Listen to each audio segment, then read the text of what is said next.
नमस्कार मेरे प्यारे भाइयों बहनों और बच्चों। हम गीता का अध्ययन कर रहे हैं और इसी क्रम में गीता के अध्याय 10 श्लोक 15 पर आ चुके हैं। इसमें श्री कृष्ण भगवान ने इस पिछले श्लोक में यही अपनी समस्या व्यक्त की कि हे भगवान, आपको तो राक्षस, देनव को, मानव, दानव कोई भी नहीं समझ सकता, क्योंकि आपका इतना ऐश्वर्य है और आपका इतना व्याप्त स्वरूप है। तो मुझे यही बताइए कि आप इतने ऐश्वर्य को इस संसार में, सृष्टि में कैसे व्याप्त करते हैं, इसे कैसे रखते हैं। तो वही अर्जुन श्री कृष्ण भगवान से कह रहे हैं इस 15वें श्लोक में, समेवात्मा मनात्मानं वेत्थ तं पुरुषोत्तम भूत भावन भूतेश देव देव जगतपत्य। हे भूतों को उत्पन्न करने वाले, मतलब इस सृष्टि को प्रकट करने वाले, सभी जीव को प्रकट करने वाले,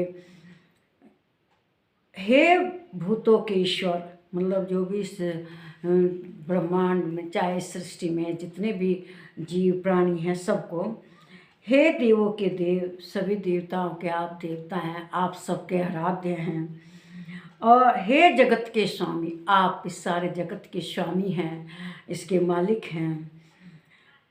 हे पुरुषोत्तम, पुरुषोत्तम पुरुषों में उत्तम हैं, आप स्वयं अपने से अपने को जानते हैं। आप ही अपने को जानते हैं, कोई तो आपको नहीं जान पाता, न ही कोई जान पाया है।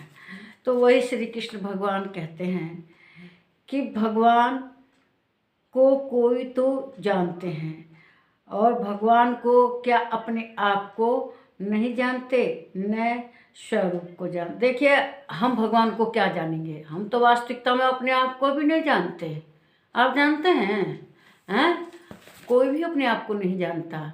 हमें कोई बीमारी हो जाती है, हमारे क्या बीमारी हुई है हम जानते हैं, डॉक्टर के यहाँ जाते हैं, डॉक्टर हमारा चेकअप करते हैं, ब्लड टेस्ट करते हैं, और जो भी चेकअप के माध्यम सोर्स हैं और सब डॉक्टर करते हैं, और तब हमारी बीमारी का पता लगाते हैं कि भाई आपको यह बीमारी है। तो क्या हम अपने आप को जानते हैं? नहीं ना जानते। डॉक्टर जब बताते हैं कि हमें क्या बीमारी है।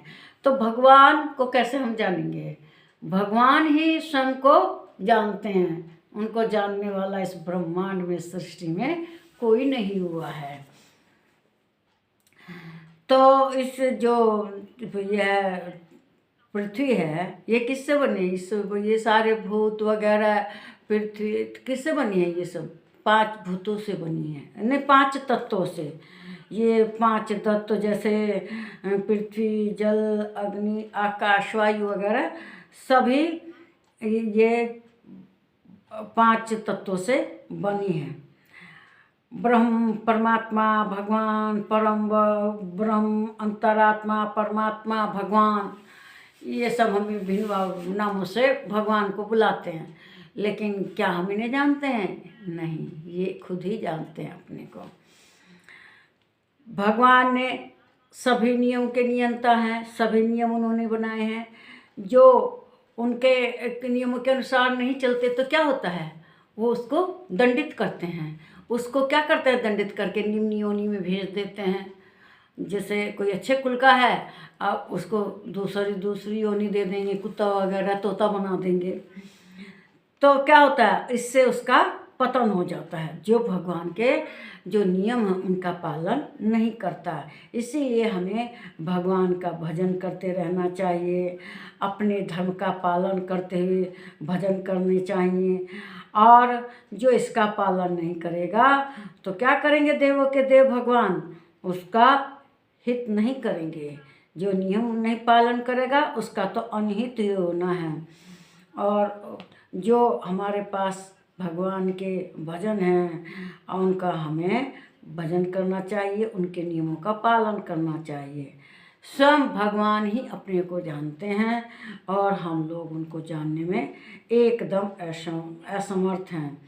जो हमारे गुरु लोग हैं, जो हमारे वेद हैं, उसमें हम जानने की कोशिश करते हैं, और जो भगवान है वे तो आत्मा ही अपने से ही देवों के देव जगतपति अपने आप को जानते हैं। सभी क्रिया का पालन आप करते हैं, वे जो नियम हैं उनके उन पालन कराते हैं। और जो उनके भक्त बन के कोई पैगंबर बनता है, कोई अवतार बनता है, वो भी उन्हें नहीं जानते।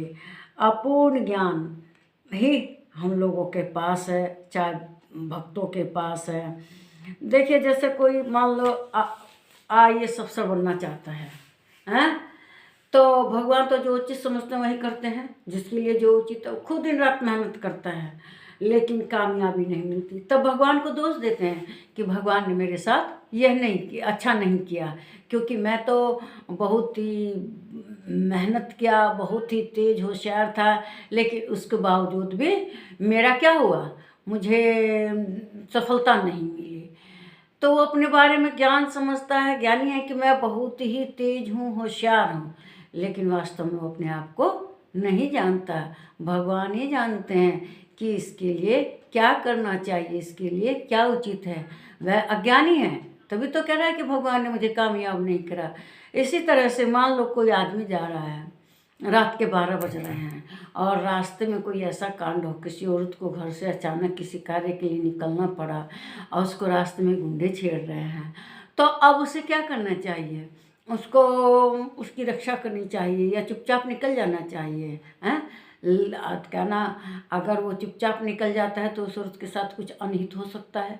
अगर वो मान लीजिए उन बीच में हस्तक्षेप करता है और उसको कुछ लोग मार देते हैं, 2-4 डंडा लाठी वगैरह, लेकिन तब भी उसके समाज में जब लोग सुनेंगे कि इसने ऐसा किया तो उसके साहस की सराहना करेंगे कि देखो इसने हिम्मत की, है ना। तो इसीलिए किसी ने कहा कर्म किए जा फल की चिंता मत करे इंसान, जैसे कर्म मन करेगा मानो फल देगा भगवान। क्यों? क्योंकि हमें कर्म में अधिकार है, उसके फल में नहीं है। हम किसी परीक्षा में कामयाब होंगे कि कामयाब नहीं होंगे, ये तो सब उनके हाथ में है।